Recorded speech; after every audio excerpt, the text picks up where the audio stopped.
Só uma notinha aqui. Toda hora você ouve gente falando no Brasil de instituições democráticas. Quem quer que use essa expressão, assim, pode usar assim de passagem, não tem problema, mas quando usa muito, está na cara que você não sabe do que está falando. Porque é evidente, uma democracia não existe no papel, não existe como palavra, ela existe como uma prática real de seres humanos de carne e osso. Tá certo? Portanto, uma instituição por si não pode jamais ser ou deixar de ser democrática. Ela pode indicar para uma possível prática democrática. Você vê, suponha o seguinte, suponha que num determinado país existe uma lei racista. Porém, os poderes, formais ou informais, isto é, o governo, as classes sociais, as pessoas importantes, os meios de informação, são todos antirracistas. Então, jamais a lei racista é posta em prática. Está entendendo? É assim que funciona. Agora, se tiver uma lei antirracista, tá certo? Mas a sociedade estiver cheia de poderes racistas, o racismo vai ser imposto com lei ou contra lei. É uma coisa tão óbvia. Agora, esse pessoal juridiquês, você vê, no começo do século XX, o James Bryce, que é um embaixador inglês, que escreveu um livro chamado A Comunidade Americana, que é um clássico, ele esteve no Brasil e já observou que a elite brasileira tomava as palavras como realidades. Então, nós estamos toda hora usando essa expressão instituições democráticas, e o pessoal não tem nem ideia do que é uma democracia. Uma democracia jamais depende de instituições, meu Deus do céu, depende de ações reais, dos poderes reais. Poderes reais não são chamados poderes constituídos, isto é, presidente, ministérios, câmara, não. Poder significa ser obedecido. As forças que são obedecidas, elas são o poder. Eu lhe pergunto, por exemplo, uma família rica é um poder constituído? Não, mas às vezes é um poder muito mais eficiente do que a presidência da República. Né? Se você pegar assim, as amantes dos políticos são poderes constituídos? Não, mas são poderes, às vezes, muito mais eficientes do que os poderes constituídos. Uma quadrilha de narcotraficantes é um poder constituído, um poder legal? Não. E, no entanto, é óbvio que é mais poderoso do que todos os poderes constituídos juntos. É a máfia na Europa, é a Yakuza no Japão e assim por diante, o PCC no Brasil. Tá certo? Então, o pessoal precisa parar com essa história de conversar sobre os formalismos jurídicos, pensando que está falando de realidades. Isso é uma estupidez. Uma democracia não existe nem como instituição e nem como estado de coisas estabelecido. Veja, a democracia ela existe apenas como um ideal que tem que ser buscado dia após dia e que dia após dia tende a desaparecer. Ela não é uma coisa, ela não é nem um estado de coisas. Ela é um ideal, um desejo humano e nós temos que lutar por ela todo dia. Jamais acreditar, estamos numa democracia, estamos o caralho. Eu hoje mesmo citei, no discurso de Gettysburg, 1863, quer dizer, quase 80 anos depois da fundação do país, Abraham Lincoln ainda dizia que a guerra era para testar se uma democracia era possível. Ele não disse estamos numa democracia, não, estamos fazendo uma guerra para ver se é possível existir uma democracia.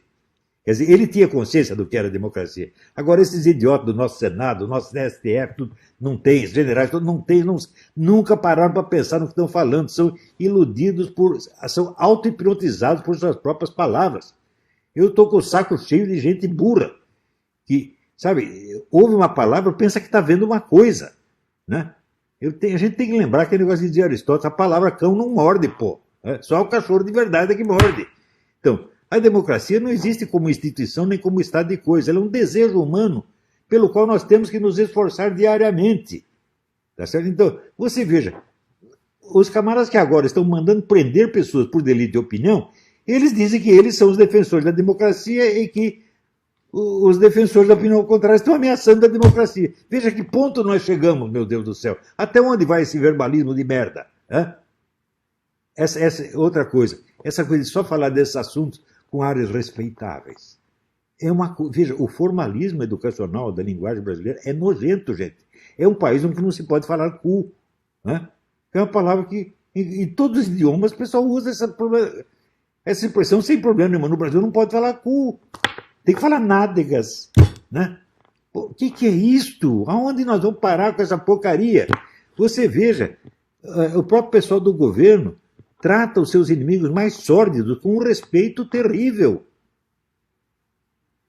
Você veja, O que o STF fez com essa sentença a respeito de prefeituras e governadores foi destruir a unidade nacional. Está dando a prefeitos e governadores poderes que são do governo central. Ou seja, estão destruindo a unidade nacional. É o que eu disse, não existe no nosso Código Penal uma penalidade suficiente para um crime tão grave. E o pessoal ainda está discutindo e achando que foi apenas uma decisão monocrática. O problema não é se é monocrática. O STF inteiro está fazendo isso, gente. O STF inteiro está contra a unidade nacional. O STF inteiro está contra o Poder Executivo. Ali não tem ninguém que preste. Porra, será que é muito difícil entender? Ali só tem representante de narcotraficante, representante do Foro São Paulo. Agora, representante do Foro São Paulo chega na frente de um comandante militar, o cara bate continência e chama de patriota, como fez seu Luiz Ramos. Que falta de vergonha! Até onde nós vamos ser puxa-sacos? Veja, se eu fosse um oficial das Forças Armadas, nem que não precisa ser general, que eu fosse um tenente das Forças Armadas, o cara me apresentar aqui, eu sou Aldo Rebelo, ministro da Defesa, eu não bato continência para comunista, para um agente do Foro de São Paulo, de jeito nenhum. Nós tivemos cinco ministros da Defesa pertencentes ao Foro de São Paulo. Na década de 90, eu 1000 vezes, falando em instituições militares, eu disse, vocês criam esse Ministério da Defesa, vocês vão acabar batendo continência para comunista. A terminar batendo continência não só para comunistas, no sentido ideológico, mas membros do Foro de São Paulo. O comandante das Forças Armadas teria dizer que nossas concepções da defesa são as mesmas do senhor Aldo Rebelo. Agora está o Aldo Rebelo juntando-se com o Ciro Gomes para cuspir na cara do general Heleno. Está vendo, generais, o que vocês arrumaram? Vocês se aviltaram na frente dessa gente. Vocês se rebaixaram na frente. Agora, quando vocês se rebaixam, vocês não rebaixam só vocês. Isso é problema seu. Vocês rebaixam as Forças Armadas, coisa que vocês não têm o direito de fazer. Agora estão cuspindo nas Forças Armadas, o que as Forças Armadas vão fazer? Ela disse, não, intervenção não tem. E peraí, por um lado não tem intervenção, mas por outro lado diz que estão se preparando para operações de defesa da lei e da ordem. Uai, se não vai mexer naqueles que estão destruindo a lei e a ordem, que raio de operação de lei e ordem é essa? É reprimir o povo? O que vocês estão fazendo? Será que o verbalismo vai chegar a esse ponto de que a expressão defesa da lei e da ordem substitui a realidade das ações? O que há, gente? Tá? Era só isso que eu queria dizer. Fique com Deus.